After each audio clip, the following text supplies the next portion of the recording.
Fires, revolutions, guillotines in public squares, Nazi tanks on the Champs-Élysées. Paris has burned dozens of times. It's been destroyed, rebuilt, and destroyed again. Its streets witnessed the most world-shaking revolution in history. And yet today, it's the city of light, welcoming 30 million visitors a year. How did a small island settlement turn into a global capital? Why did modern democracy take root here? And how did it also give rise to Napoleon's dictatorship? And how did Paris, which Hitler ordered to be erased from the map in 1944, survive and become the most romantic city on the planet? Here's the story of Paris, from Celtic fishermen to a modern metropolis. 2,000 years in 15 minutes. Let's begin. It all started with an island, the Île de la Cité, a tiny patch of land in the middle of the Seine, right where Notre Dame stands today. Around 250 BC, a Celtic tribe called the Parisii settled here. They named their settlement Lutetia, which, according to one theory, means muddy place.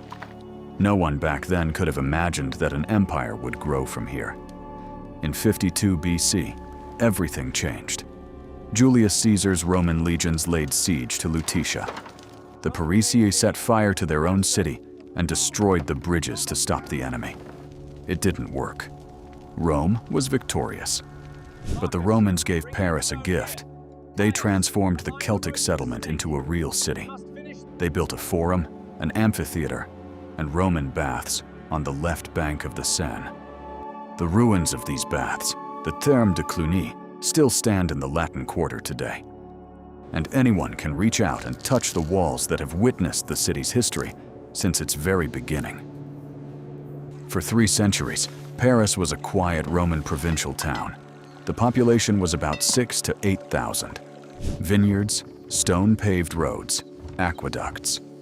But in the 3rd century AD, the Roman Empire began to crumble, and the first wave of disasters crashed down on Paris. The year is 451. The most terrifying army of the era approached the gates of Paris, Attila and the Huns. Panic gripped the city, and then a young woman steps onto the stage, someone who would become the patron saint of Paris, Geneviève. She convinced the Parisians to stay and pray, and whether by miracle or coincidence, Attila turned his army around, deciding not to waste his strength besieging the city on the island. Geneviève became the city's protector. But the salvation was only temporary. In 486, the Frankish king Clovis captured the city and made it the capital of his kingdom. For the first time in history, Paris became a center of power. Clovis embraced Christianity, and the first Christian churches were built on the island. Centuries later, Notre Dame would rise upon their foundations. Fast forward almost 400 years. Under mounting internal and external pressure, the Frankish Empire fell apart. Vikings were sacking city after city. In 845, the Norsemen sailed up the Seine with a fleet of 120 ships. The king had to pay them a massive ransom of 7 tons of silver just to make them leave. And they did. But they returned 10 years later with an even bigger army. Paris was reduced to ruins.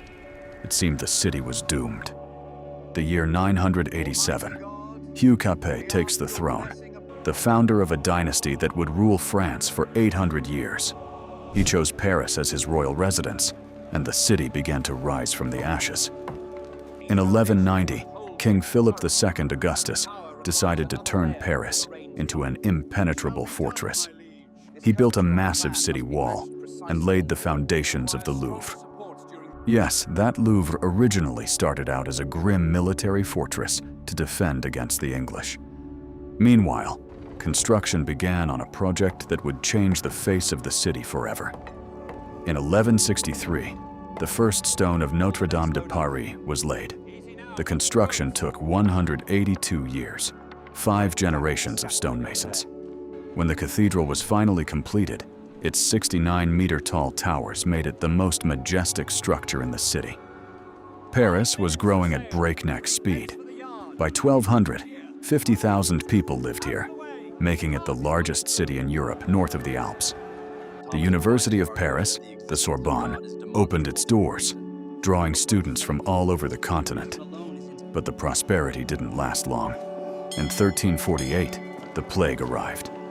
The Black Death wiped out a third of the Parisian population. The streets were piled with corpses, and the cemeteries became so overcrowded that centuries later, the bones of millions of people would have to be moved into abandoned underground quarries, creating the famous Paris catacombs.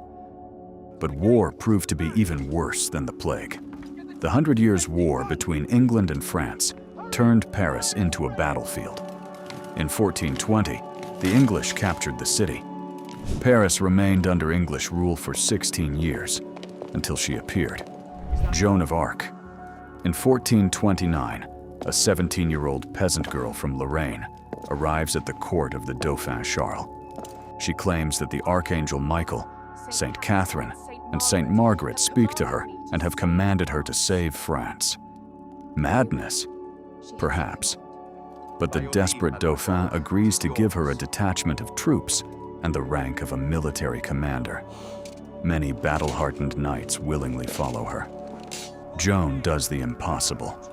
She breaks the siege of Orléans in just 9 days, a battle the French had been losing for 6 months. She leads the Dauphin to Reims, where he is crowned King Charles VII. France's spirit is reborn. A peasant girl in armor became a living legend. But Paris was still in the hands of the English and their Burgundian allies. On September 8, 1429, Joan, fighting on the front lines, leads an assault on the city. Right at the gates, a crossbow bolt strikes her in the thigh. She is carried off the battlefield, and the siege fails. A year and a half later, in 1430, the Burgundians captured Joan and sold her to the English for 10,000 gold coins. The English wanted to make a public example out of her. A show trial in Rouen. The charges: heresy, witchcraft, and wearing men's clothing. On May 30th, 1431, she was burned at the stake. She was just 19 years old. But her sacrifice inspired the army. By 1436, the French had retaken Paris. By 1453, they won the 100 Years' War. The girl who was burned as a witch would be canonized as a saint 500 years later. The city lay in ruins. Entire neighborhoods were abandoned. Wolves roamed the streets. But Paris once again began to rise. The 16th century. Paris becomes a capital of art and luxury. Kings rebuild the city. In 1564, Catherine de' Medici begins construction on the Tuileries Palace. The Louvre transitions from a fortress into a lavish royal palace. Paris is now one of the largest cities in Europe.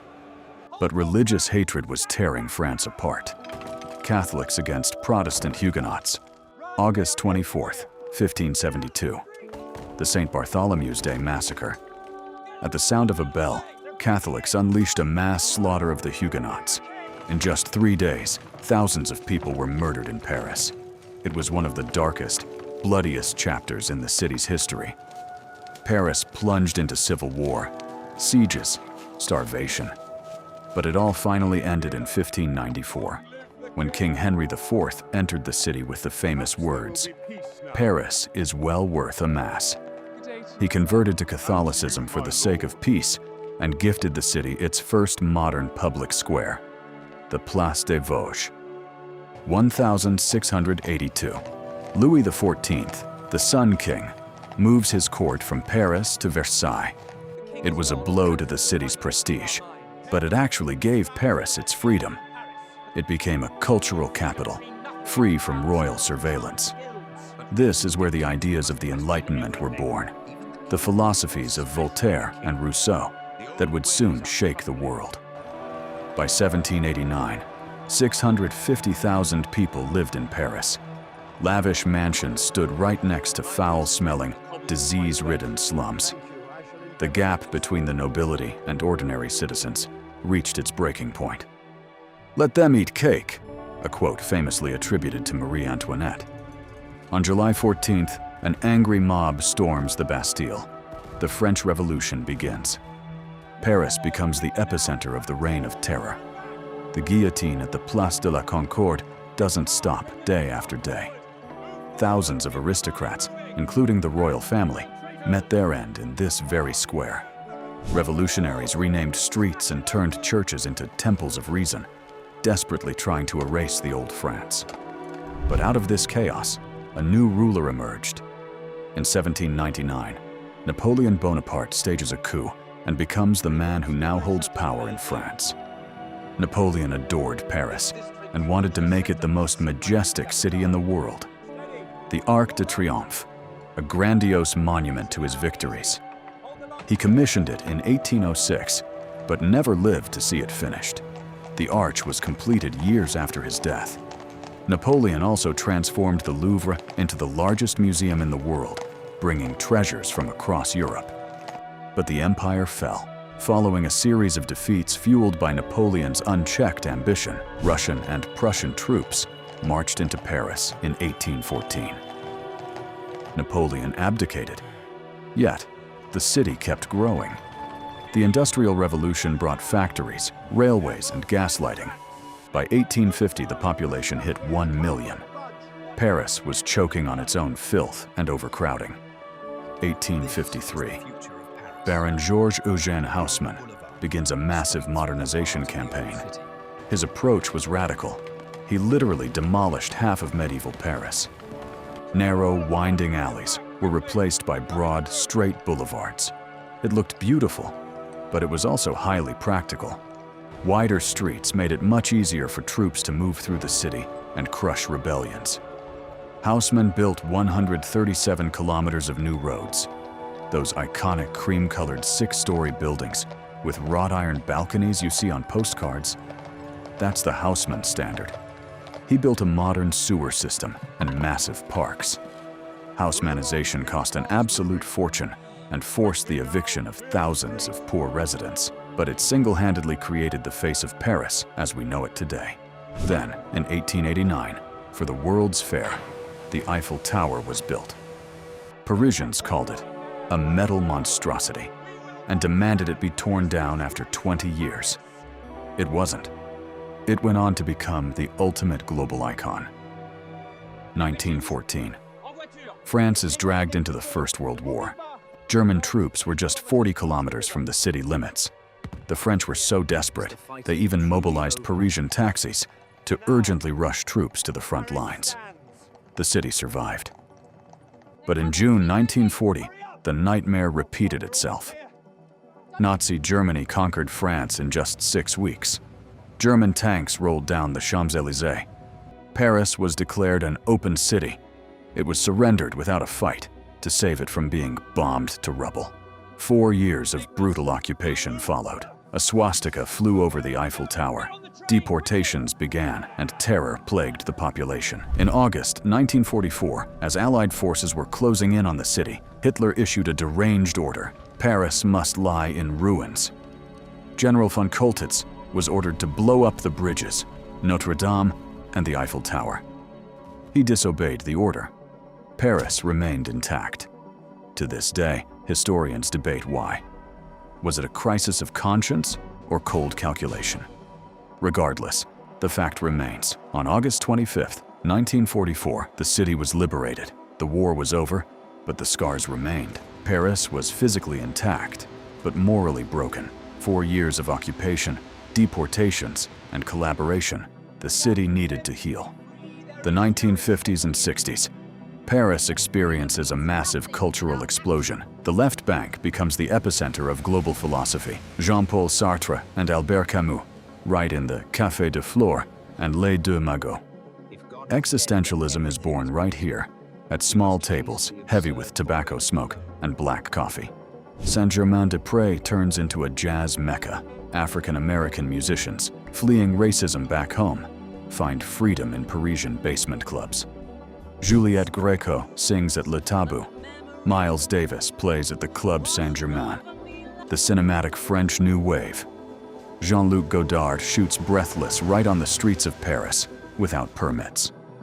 François Truffaut creates The 400 Blows. French cinema changes global art forever. But physically, the city was still stuck in the 19th century.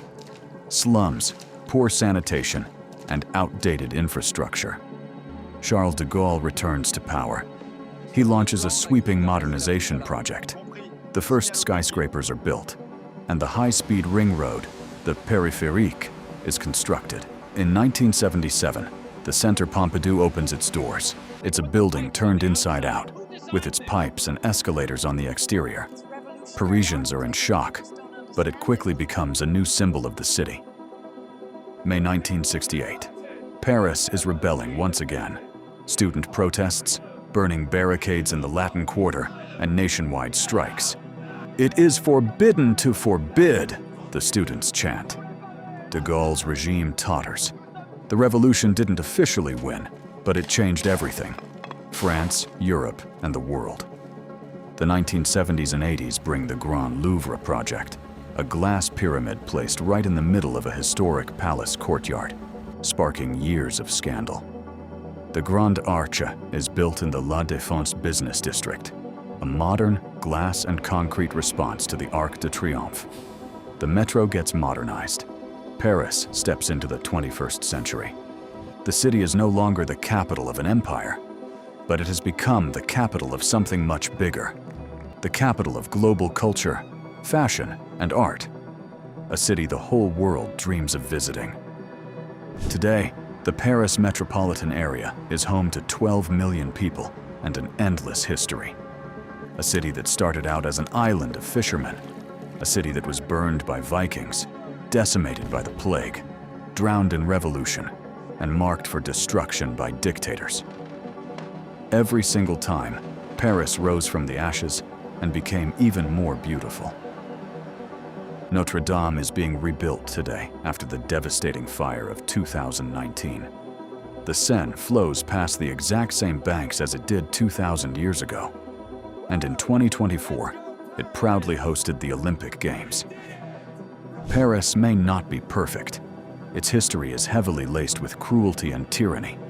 But it is a city that gave the world the enduring ideals of freedom and the unbreakable human spirit. And Paris will continue to stand for those ideals. If you enjoyed this journey through history, hit that like button and subscribe for more incredible adventures through the most amazing cities in the world, because there is still so much we want to show you. And as always, see you in the past.